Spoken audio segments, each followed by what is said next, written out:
Selamat pagi untuk kita semua. Perkenalkan saya Teresia Deswita Krisnanti Sirait dengan NIM 31S2002. Di sini saya akan menjelaskan pembahasan menggunakan metode ANOVA pada jurnal pengaruh pemberian campuran mol limbah buah dengan mol limbah sayuran terhadap pertumbuhan tanaman lobak atau Raphanus sativus, serta implementasinya sebagai bahan ajar materi bioteknologi. Penelitian ini bertujuan untuk mendeskripsikan pengaruh pemberian campuran mol limbah buah dengan mol limbah sayuran terhadap pertumbuhan tanaman lobak atau Raphanus sativus. Yang kedua itu mengetahui pemberian campuran mol mana yang paling efektif terhadap pertumbuhan tanaman lobak, serta mendeskripsikan bahan ajar yang dapat digunakan. Jenis penelitian ini merupakan eksperimen dengan desain penelitian menggunakan post-test only control design. Metode yang digunakan yaitu berupa RAK atau rak acak kelompok, yang terdiri dari 5 perlakuan. Perlakuan yang pertama yaitu tanpa perlakuan atau kontrol negatif. P2 yaitu pemberian NPK atau kontrol positif.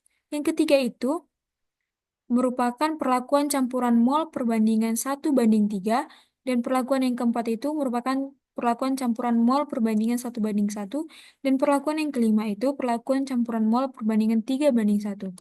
Data yang dihasilkan dianalisis menggunakan ANOVA. Berikut merupakan data yang diperoleh pada tabel yang pertama ini merupakan data tinggi tanaman lobak atau Raphanus sativus.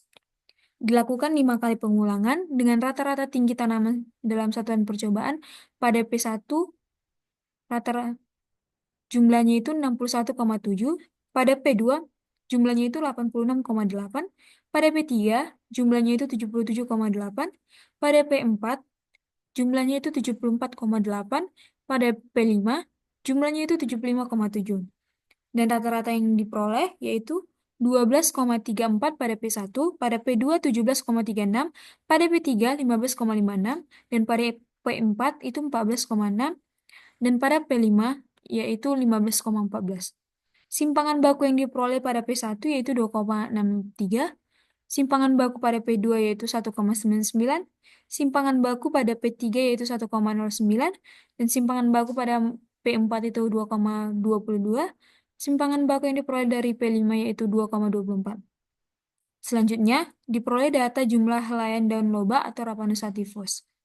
Dilakukan sama seperti pada data tinggi tanaman loba, dilakukan 5 kali pengulangan, maka jumlahnya pada P1 yaitu 42, pada P2 47,5, pada P3 41, pada P4 44,5, dan pada P5 42,5.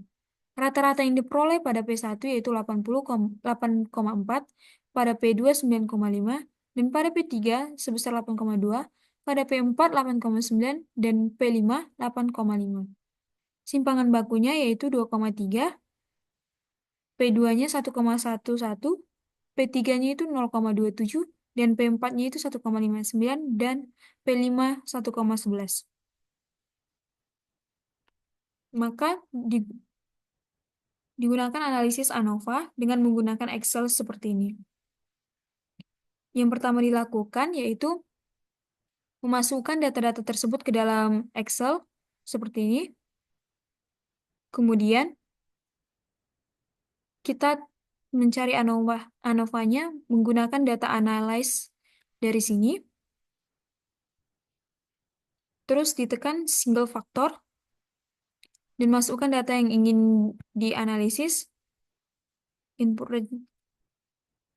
Data yang ingin dianalisis itu P1 hingga P5. Alfanya itu 0,05, dan output range-nya itu kita masukkan di C20.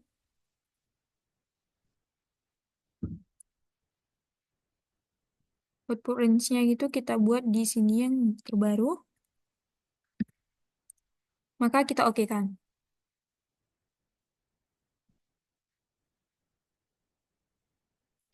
Diperoleh ANOVA dari tinggi tanaman loba sebagai berikut.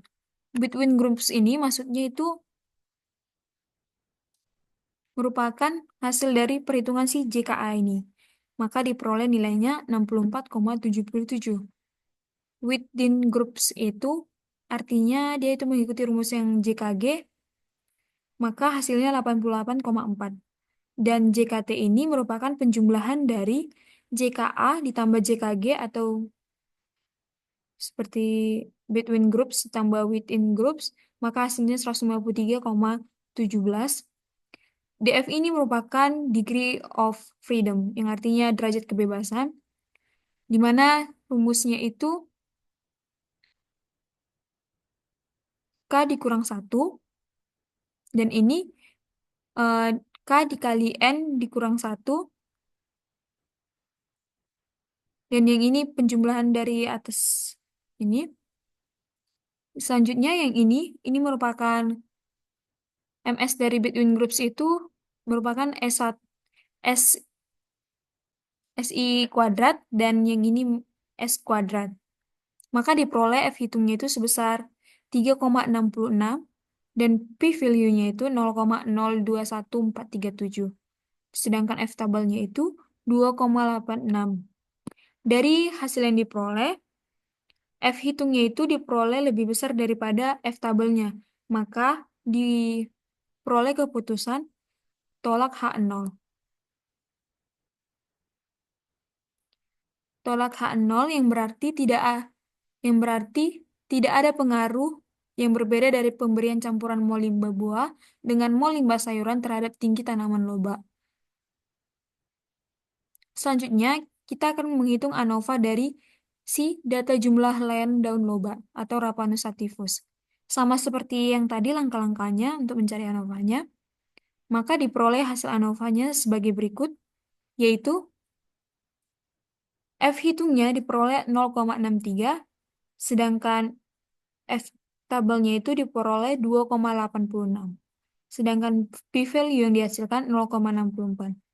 Dari data ini, F hitungnya itu lebih kecil daripada F tabelnya, maka H0 itu diterima.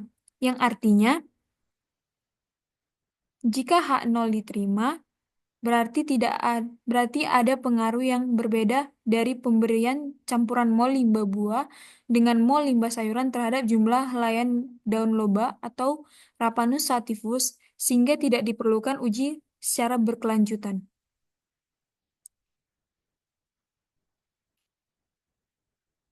Sekian dari hasil presentasi saya. Jika ada kesalahan, saya mohon maaf. Terima kasih.